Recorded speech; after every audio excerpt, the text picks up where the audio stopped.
Okay, so oftentimes I discuss that actions that I will take to save money. This show is a little different today.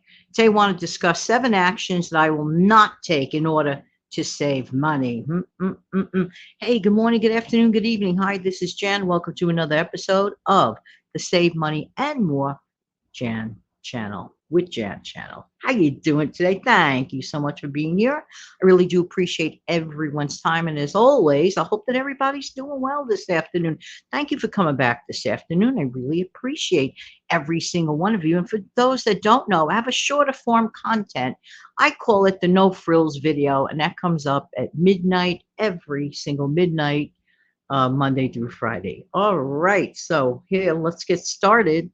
All right. One of 7 things I absolutely will not this action I will not take in order to save money.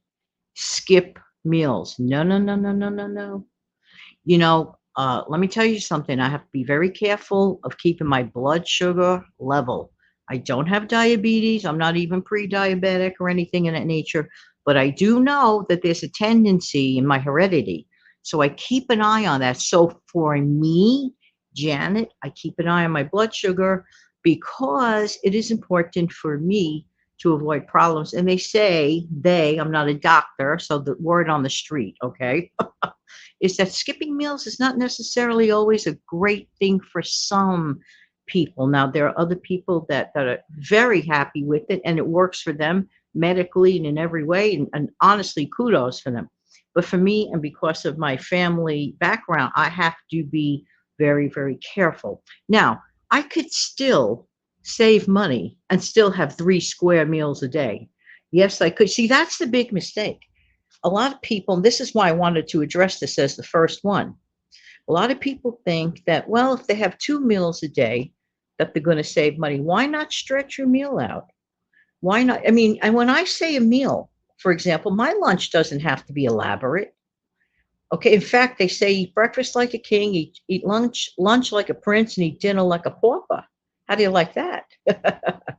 So, for example, let's just pretend it's the middle of the day. I am perfectly okay with just grabbing a banana and maybe a teaspoon or tablespoon of peanut butter on one piece of whole wheat bread.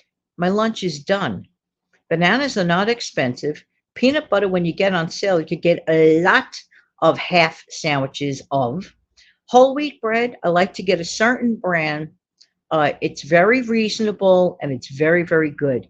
So for me, I'm having that third meal. Usually people tend to skip lunch.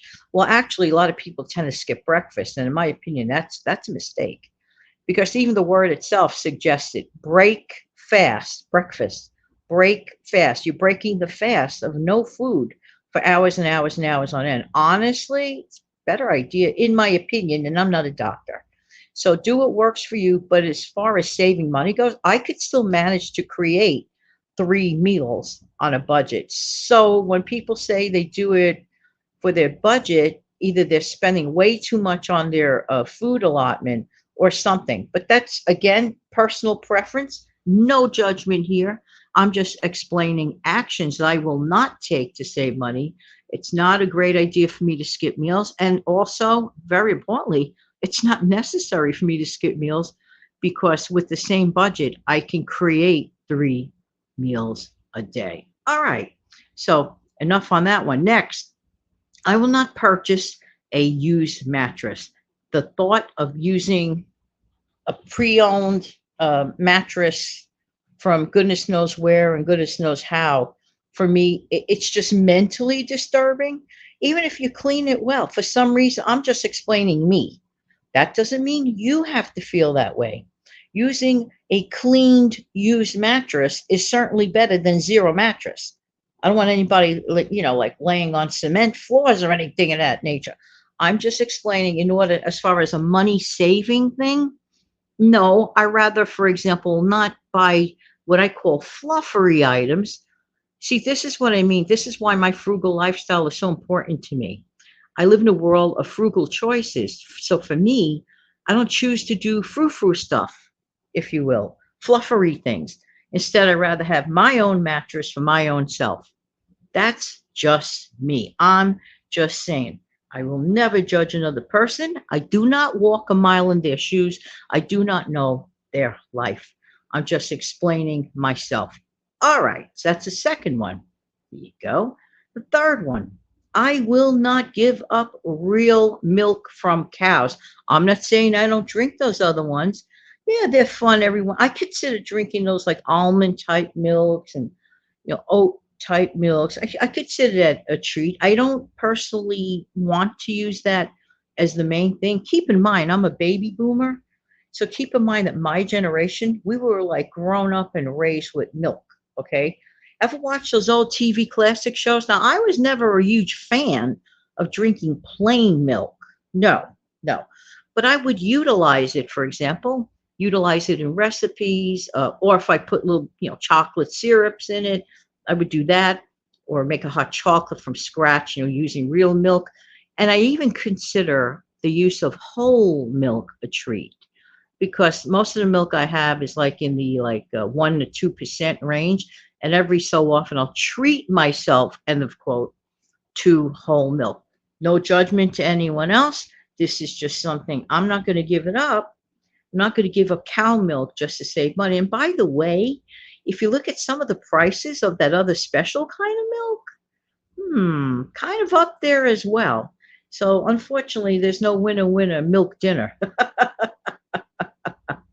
Now, of course, for those on special diets or allergies and they can't have that stuff, but I'm not talking about the world at large. I'm discussing my actions. This is about actions that I, Janet, will not take to save money. We're talking about me, me, me, me, me, me. All right, next. I will not, and I definitely refuse to give up my monthly idea of Mad Crazy Money Fund. Mad Crazy Money Fund is something I started a number of years ago. Explained the whole story in great detail on an old video a few months back, and even several times in the past. Mad Crazy Money is when you take a certain amount of money that you could live with within your budget and buy yourself anything you want. Now, for me, again, back to me, I work with $20 a month. Okay. So for me, my Mad Crazy Money Fund is $20 a month. That means there's no guilt, there's no judgment to myself. Sometimes people spend a little bit on their self and they feel really badly. So if you designate like a little bit of money, put it to the side, say that's your money and you could do whatever you want with it. See where I'm going with that? It's like a psychological thing. And there's so many months that for whatever the reason, I don't know the reason, I may not want anything. So I just hang on to it. No judgment either way. But I'm not going to give up the idea of the Mad Crazy Money. I do enjoy its options. I think the options of the Mad Crazy Money are a great thing, sort of like a freedom type thing. There you go. All right, next. I will not deprive myself of air conditioning use on seriously hot days. I do everything in moderation. I have found in life that it is true. Doing everything in moderation is very successful for some people, for many people. To give up air conditioning completely on a dangerously hot day is self detrimental. There's no reason. If you have it, use it within moderation. I mean, don't wait until you need to go get medical help on a seriously hot day and just not to use your air conditioning. No, that's what it's there for. That's why they invented it a long time ago.